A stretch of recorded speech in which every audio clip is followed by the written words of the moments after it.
المية دي يا رجالة عرض متر بس فيها سمك بيتقاس بالمتر.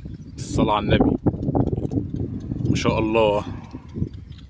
الحجم عامل ازاي؟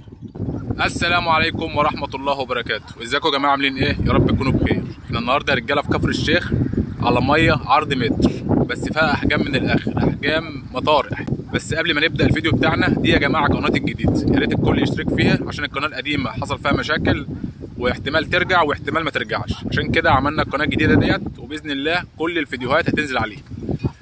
النهارده يا رجالة هنشتغل على المية دي اللي ورايا دي، مية عرض متر بس فيها احجام من الاخر. النهارده انا خدت منها سمك كبير، قلت هصورها لكم واوصف لكم المكان بالظبط فين عشان الكل يستفيد. اللي ما عملش لايك يعمل، واللي ما اشتركش في القناه الجديده يشترك، وباذن الله كل الفيديوهات هتنزل عليها. تابعونا يا رجاله.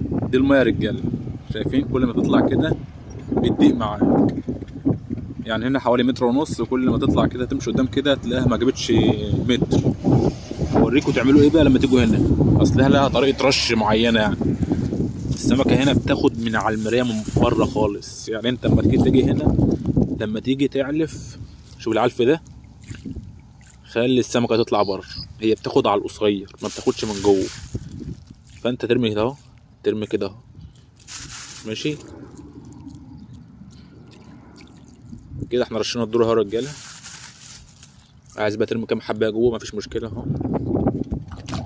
الصلاة على النبي يا رجاله، ما شاء الله ما شاء الله عليه.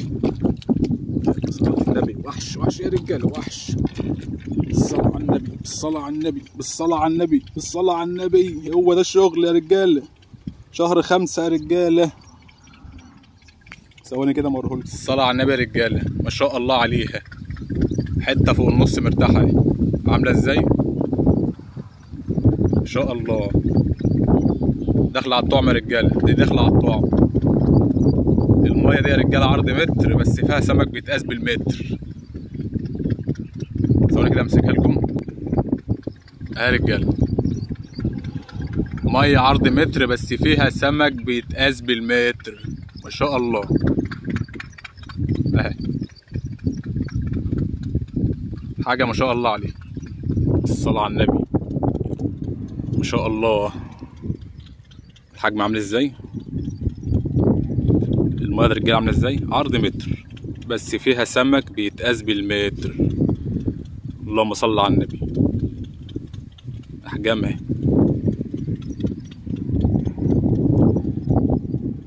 تابعوني يا رجاله، هوريكم بقى المكان فين بالظبط. الدور اهو ماشي. بصوا يا رجاله المكان اهو، الخمس ميات هزوم لكم اهو. دي يا رجاله كافيتيريا اسلام. الحاج عبد الهادي قاعد اهو هنا. بص اللي يجي يقعد هنا يقعد من اول الطريق لغايه الصوب. بتقعد انت وفي ظهرك الترعه اللي فيها ورد نيل دي، ما تقعدش في الشط التاني اللي هو بتاع المزرعه، تقعد الجهه دي. والميه اهي يا رجاله فيها ادوار، اخرك الصوب، ما تروحش عند الصوب. من الطريق كده لغايه الصوب. الميه دي يا رجاله اخر ميه اتجاه بلطيم، مصرف صغير كده، منطقه السبع ميات زي ما انتم شايفين اهو. دي 7 ميات يا رجاله ولا 5 ميات، ده كذا اسم يعني. على الطريق اهي، على الطريق الدولي بتاع كفر الشيخ بلطيم، والنخله هناك اهو. وده رجاله طريق كفر الشيخ بلطيم. ودي كافيتيريا اسلام. اي حد عايز اللوكيشن يؤمر هو، بس مالكش دعوه، اللوكيشن هيجيله وقت. زي ما قلت لكم الميه دي تقيله، بس السمكه اللي فيها مطرحها، مفيش سمكه صغيره، كله سمك مطارح. اللي بيخش معاك 3/4 بيضيع، عشان تبقى عارف برضو 3/4 بيضيع، بس السمك اللي بيخش معاك مطارح. انا كده يا رجاله وصفت لكم المكان، وريت لكم السمك اللي طالع من الدور، نفس الدور اهو رجاله بحذافيره، ونفس القعده، ما اتنقلتش من الصبح من القعده دي.